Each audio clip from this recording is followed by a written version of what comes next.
نحمده ونصلي على رسول الكريم اما بعد فاعوذ بالله من الشيطان الرجيم بسم الله الرحمن الرحيم انا اعطيناك الكوثر فصل لربك وانحر ان شانئك هو الابتر۔ اے محمد صلی اللہ علیہ وسلم، ہم نے آپ کو کوثر دیا ہے، بس تم اپنے رب کے لیے نماز پڑھو اور قربانی کیجیے۔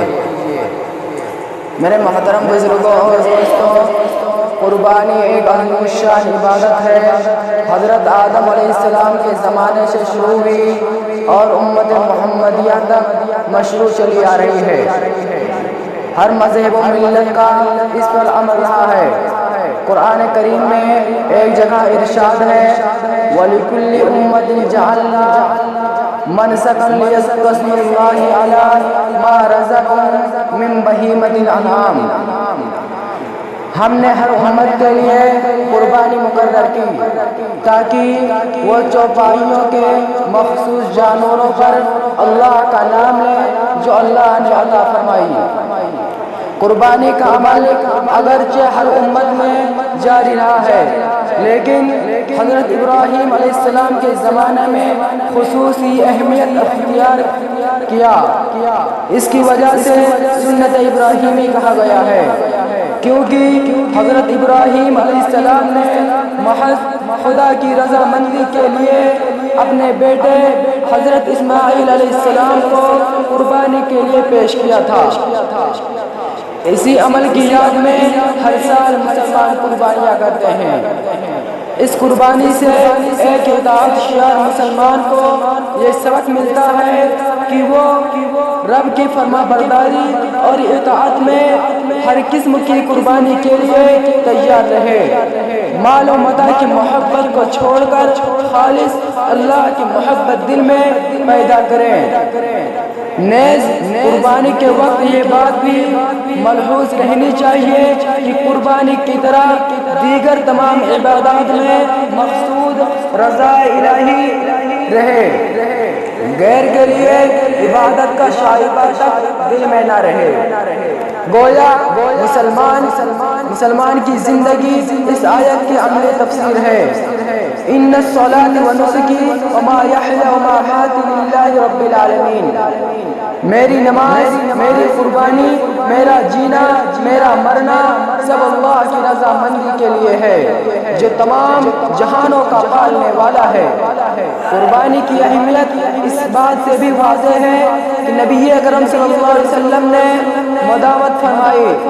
حضرت عبداللہ بن عمر رضی اللہ تعالیٰ عنہ فرماتے ہیں رسول اللہ صلی اللہ علیہ وسلم نے مدینہ میں 10 سال قیام فرمایا۔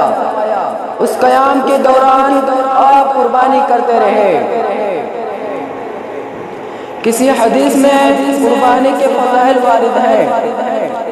حضرت زید بن ارقم رضی اللہ تعالیٰ عنہ سے روایت ہے کہ ایک صحابی رضی اللہ تعالیٰ عنہ سے رسول اللہ صلی اللہ علیہ وسلم سے سوال کیا، یا رسول اللہ صلی اللہ علیہ وسلم یہ قربانی کیا ہے، یعنی قربانی کی حیثیت کیا ہے؟ آپ صلی اللہ علیہ وسلم نے فرمایا تمہارے باپ حضرت ابراہیم علیہ السلام کی سنت ہے۔ صحابہ رضی اللہ تعالیٰ عنہ نے عرض کیا کہ ہمیں قربانی کرنے سے کیا فائدہ ہوگا؟ فرمایا کہ ہر بال کے بدلے میں ایک نیکی ملے گی۔ صحابہ رضی اللہ تعالیٰ عنہ نے عرض کیا یا رسول اللہ ان کے بدلے میں کیا ملے گا؟ فرمایا ان کے بدلے میں نیکی ملے گی۔ عید الاضحیٰ کے دن کوئی نیک عمل اللہ تعالیٰ کے نزدیک قربانی کا خون بہانے سے زیادہ محبوب اور پسندیدہ نہیں۔ قیامت کے دن قربانی کا جانور اپنے بالوں، سینگوں اور کھروں سمیت آئے گا اور قربانی کا خون زمین پر گرنے سے پہلے اللہ کے نزدیک قبولیت کے درجے کو پہنچ جاتا ہے، لہذا خوش دلی سے قربانی کرو۔ حضرت ابن عباس سے روایت ہے کہ رسول اللہ صلی اللہ علیہ وسلم نے ارشاد فرمایا کسی کام میں مال خرچ کیا جائے تو وہ عید الاضحیٰ کے دن قربانی میں کیے جانے سے زیادہ فضیلت نہیں رکھتے۔ ہر صاحب نصاب پر قربانی کرنا واجب ہے۔ اس بارے میں قرآن و سنت میں کئی دلائل موجود ہیں۔ فَصَلِّ لِرَبِّكَ وَانْحَرْ، آپ اپنے رب کی نماز پڑھیں اور قربانی کریں۔ حضرت اکرمہ، حضرت عطا اور حضرت قتادہ فرماتے ہیں کہ فصلی سے مراد عید کی نماز اور ونحر سے مراد قربانی ہے۔ اس سے ثابت ہوا کہ نماز عید قربانی واجب ہے۔ حضرت حسن بصری فرماتے ہیں کہ اس آیت فصلی لربک میں جو نماز کا ذکر ہے اس سے عید کی نماز مراد ہے اور ونحر سے قربانی مراد ہے۔ امام ابو بکر جساس فرماتے ہیں کہ اس سے دو باتیں ثابت ہوتی ہیں۔ نمبر 1 عید کی نماز واجب ہے، نمبر 2 قربانی واجب ہے۔ حضرت ابو ہریرہ سے روایت ہے رسول اللہ صلی اللہ علیہ وسلم نے فرمایا کہ جو شخص قربانی کی وسعت حاصل ہو اور قربانی نہ کرے تو وہ ہمارے عیدگاہ کے قریب نہ بھٹکے۔ وسعت کے باوجود قربانی نہ کرے پر آپ صلی اللہ علیہ وسلم نے سخت وعید ارشاد فرمائی، اور عید واجب کو چھوڑنے پر ہوتی ہے، تو معلوم ہوا قربانی واجب ہے۔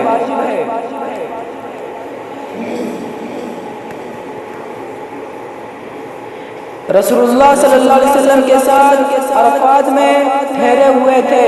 رسول اللہ صلی اللہ علیہ وسلم نے فرمایا، اے لوگوں، ہر گھر والوں پر ہر سال قربانی عطیرہ واجب ہے۔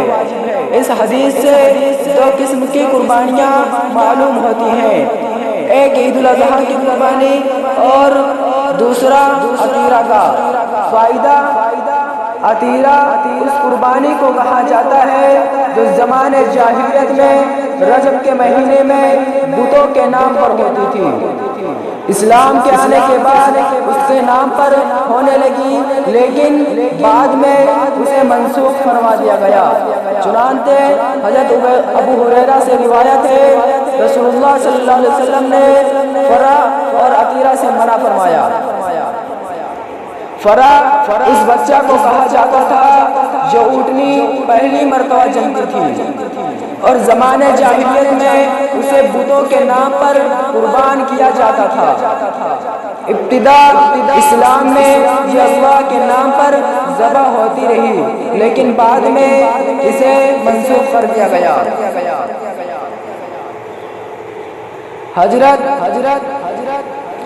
حضرت جندب بن سفیان سے روایت ہے رسول اللہ صلی اللہ علیہ وسلم کے خدمت میں عید الاضحیٰ کے دن حاضر ہوا۔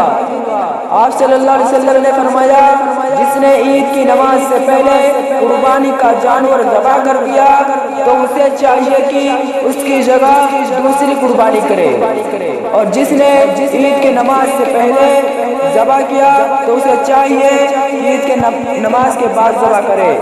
اس میں آپ صلی اللہ علیہ وسلم نے عید سے پہلے جانور ذبح کرنے کی صورت میں قربانی لوٹانے کا حکم دیا، جو اس بات کی دلیل ہے کہ قربانی واجب ہے۔ جس مرد عورت میں قربانی کا انجام میں درج ذیل باتیں پائی جاتی ہوں اس پر قربانی واجب ہے۔ مسلمان ہو لأنها قربة والکافر لیس من اہل القرب، قربانی عبادت و قربت کا نام ہے اور کافر عبادت و قربت اہل نہیں۔ قربانی غلام پر واجب نہیں کیونکہ وہ کسی چیز کا مالک نہیں ہوتا۔ حضرت ابو ہریرہ سے روایت ہے کہ رسول صلی اللہ علیہ وسلم نے فرمایا، جس شخص کی وسعت ہو اس کے باوجود قربانی نہ کرے تو ہمارے عیدگاہ میں نہ آئے۔ تو اس سے معلوم ہوا کہ قربانی کے لیے صاحب وسعت ہونا ضروری ہے، جسے صاحب نصاب سے تعمیر کیا جاتا ہے۔ مسافر پر قربانی واجب نہیں۔ ان علیہ قال لیس علی المسافر الضحیۃ، حضرت علی فرماتے ہیں کہ مسافر پر قربانی واجب نہیں، قربانی واجب ہونے کا نصاب وہی ہے جو صدقۃ الفطر کے واجب ہونے کا نصاب ہے۔ لہذا جس مرد و عورت کی ملکیت میں 7.5 تولہ سونا یا 52.5 تولہ چاندی یا نقدی مال میں یا تجارت کا سامان یا ضرورت سے زیادہ سامان میں سے کوئی ایک چیز ان 5 چیزوں سے بعض کا مجموعہ 52.5 تولہ چاندی کی قیمت کے برابر ہو تو ایسے مرد و عورت پر قربانی واجب ہے۔ یاد رہے کہ وہ اشیاء جو ضرورت و حاجت کی نہ ہو بلکہ محض نمود نمائش کی ہوں یا گھروں میں رکھی ہوئی ہوں اور سالوں سال استعمال نہ آتی ہو تو وہ بھی نصاب میں شامل ہوگی۔ میرے محترم بزرگوں دوستو، قربانی کے جانور اگر اونٹ یا اور کوئی بڑا جانور ہو تو اس میں 7 آدمی شریک ہو سکتے ہیں۔ حضرت جابر رضی اللہ تعالیٰ عنہ فرماتے ہیں کہ ہم آپ صلی اللہ علیہ وسلم کے ساتھ حج کا احرام باندھ کر نکلے تو آپ صلی اللہ علیہ وسلم نے حکم دیا کہ ہم اونٹ اور بڑے جانور میں 7 آدمی شریک ہو سکتے ہیں۔ حضرت جابر سے روایت ہے کہ ہم نے حدیبیہ والے سال آپ صلی اللہ علیہ وسلم کے ساتھ قربانی کی، چنانچہ اونٹ 7 آدمیوں کی طرف سے اور بڑے جانور 7 آدمیوں کی طرف سے ذبح کی۔ اگر قربانی کے جانور بکری یا بھیڑ ہو تو صرف ایک آدمی شریک ہو سکتا ہے۔ حضرت ابن عباس سے روایت ہے کہ ایک شخص آپ صلی اللہ علیہ وسلم کے خدمت میں آیا، عرض کیا کہ مجھ پر ایک بڑا جانور واجب ہو چکا ہے، میں مالدار ہوں، مجھے بڑا جانور نہیں مل رہا، میں اسے خرید لوں، لہذا اب کیا کروں؟ تو آپ صلی اللہ علیہ وسلم نے فرمایا 7 بکریاں خرید کر انہیں ذبح کر لو۔ اس حدیث میں آپ صلی اللہ علیہ وسلم نے بڑے جانور کو 7 بکریوں برابر شمار کیا۔ بڑے جانور میں قربانی کے 7 حصے ہو سکتے ہیں، اس سے زیادہ نہیں۔ تو معلوم ہوا کہ ایک بکری یا ایک دمبا کی قربانی ایک سے زیادہ افراد کی طرف سے جائز نہیں۔ بکری ایک آدمی کی طرف سے ہوتی ہے۔ قربانی کے 3 دن ہیں، 10، 11، 12 ذی الحجہ۔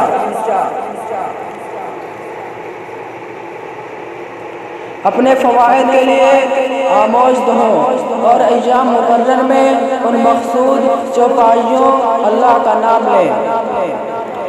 ایام معلومات میں مراد یوم النحر 10 ذی الحجہ اور اس کے بعد 2 دن۔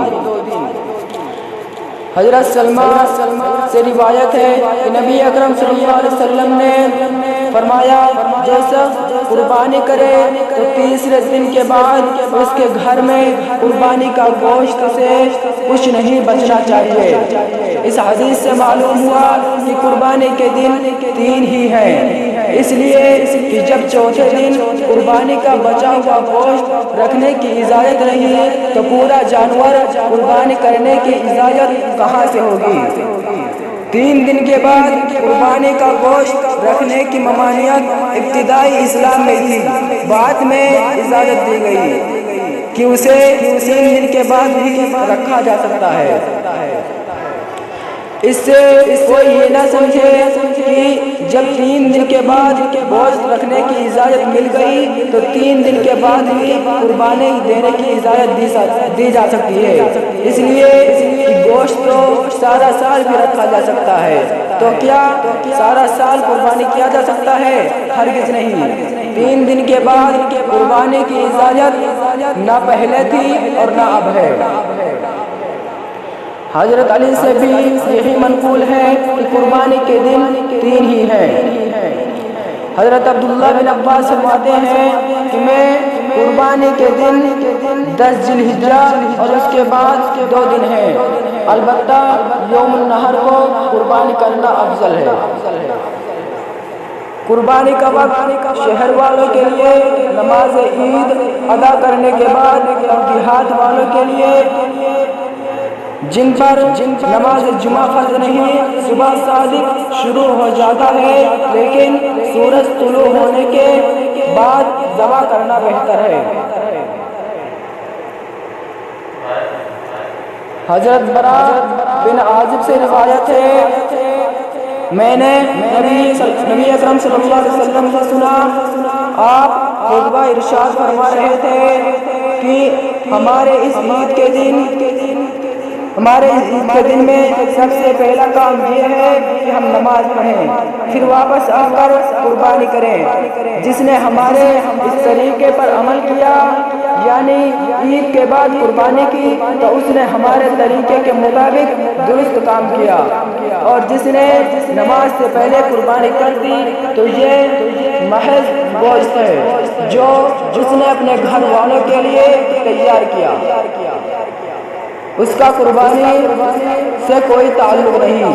اس حدیث سے معلوم ہوا کہ رسول صلی اللہ علیہ وسلم نے نماز عید سے پہلے قربانی کرنے سے منع فرمایا۔ دیہات میں چونکہ نماز عید کا حکم نہیں، اس کے لیے وہاں اس شرط کا وجود ہی نہیں، تو اس کے لیے یہ حکم نہ ہوگا۔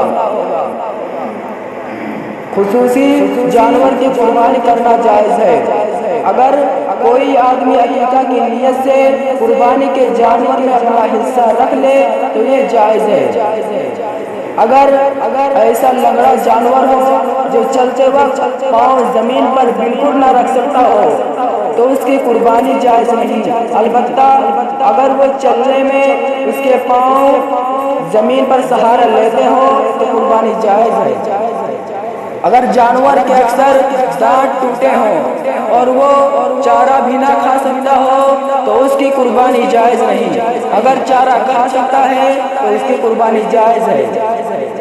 جس جانور کی پیدائشی طور پر ایک یا دونوں کان نہ ہو، یا کان کا تیسرا حصہ سے زیادہ حصہ کٹا یا چرا ہوا ہو تو اس کی قربانی جائز نہیں۔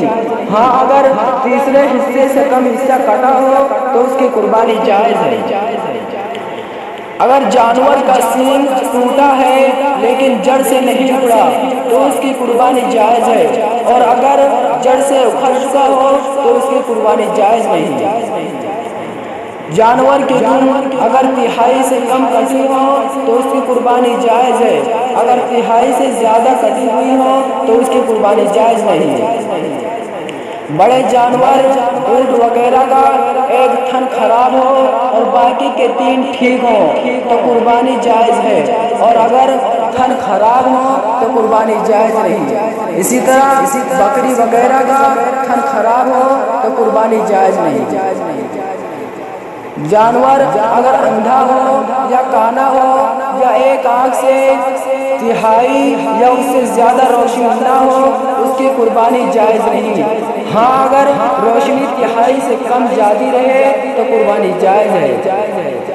ذبح کرنے کے لیے ضروری ہے کہ مسلمان ہو، مشرک، مجوسی، بت پرست بت پرست کا ذبیحہ حرام ہے۔ افضل یہ ہے کہ قربانی کا گوشت 3 حصے کیے جائیں، ایک حصہ اپنے گھر کے لیے، ایک حصہ رشتہ دار اور دوست و احباب کے لیے، اور ایک حصہ فقراء و مساکین میں تقسیم کیا جائے۔ اگر عیال سے زیادہ ہو تو سارا گوشت خود بھی رکھ سکتے ہیں۔ قربانی کا گوشت فروخت کرنے کی اجازت ہے۔ اللہ تعالی ہمیں